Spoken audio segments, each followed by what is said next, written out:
स्थितियों और परिस्थितियों में हमें जीने के लिए बाध्य होना पड़ता है, न चाहते हुए भी। यही दुख है, यही दुख की परिभाषा है। और जिन स्थितियों परिस्थितियों में मैं जीता हूं, ये दिन में सामंजस्य है, संगीत है, हारमोनी है, एक रास्ता है, वही सुख है।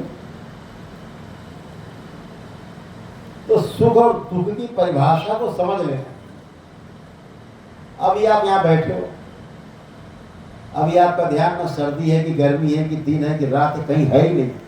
आपका ध्यान सिर्फ मेरी बातों पर है, क्योंकि आपके जीवन की बात हो रही है, आपके जीने के काम आएगी बात हो रही है। ये ज्यादा महत्वपूर्ण लग रहा है, इसलिए आपको ठंडक, गर्मी, रात, दिन, नींद और भूख कुछ नहीं लगी, उधर ध्यान ही नहीं।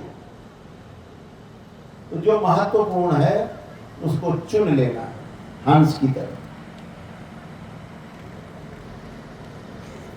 जो महत्वपूर्ण नहीं है दूसरों के लिए छोड़ देना है। हो सकता है दूसरे के लिए महत्वपूर्ण हो, आपके लिए जो महत्व की चीज हो उसे चुनना है, माला बनानी, पिरोना है।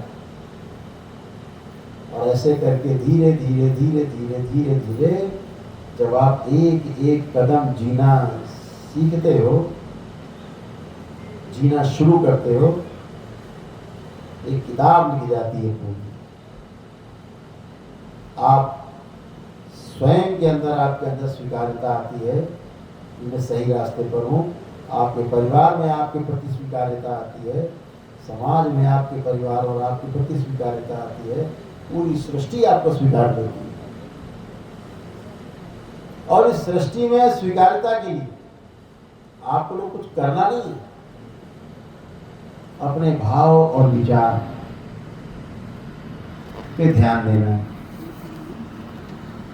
हम सोचते क्या हैं, विचार क्या करते हैं, इस पे ध्यान देना। क्या हम आशाएं करते हैं, हम सही की आशा करते हैं, गलत की आशा करते हैं, देख लिया जाए। जो सही है उसकी आशा करें, उसके लिए प्रयास करें, सुखी सुख है। जो सही नहीं है उसका हम चित्रण करते हैं अपने अंदर, उसकी चिंता करते हैं, उसके लिए प्रयास करते हैं। कभी सफल होंगे नहीं, दुख मिलने वाला है।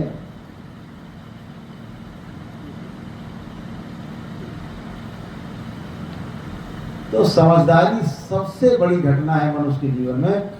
जिस दिन मनुष्य के जीवन में समझदारी घटती है, समझदारी पूरी हो जाती है, वह मानव पद को प्राप्त हो जाता है।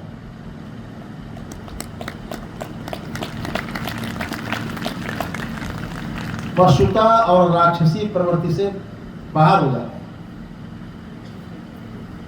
मानव पद प्राप्त होता है। और जिसको मानव पद प्राप्त हो जाता है अपनी समझदारी से, वो होश में रहता है पूरा। जिंदा में भी होश में रहता है, वो शरीर छूटता है तो भी होश में रहता है।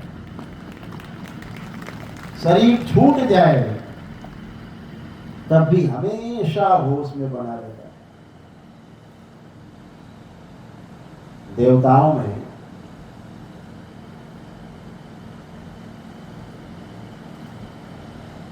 और दैत्यों में फर्क क्या है? एक होश में, एक बेहोशी में। देवता होश पूर्वक है, दैत्य बेहोशी हो जाएगा, किसी का नुकसान करेंगे, अपने को मार देंगे।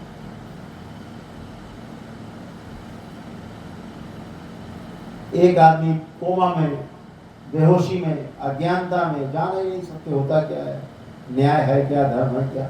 वो व्यक्ति शरीर छूटता है, कोमा में रहता है।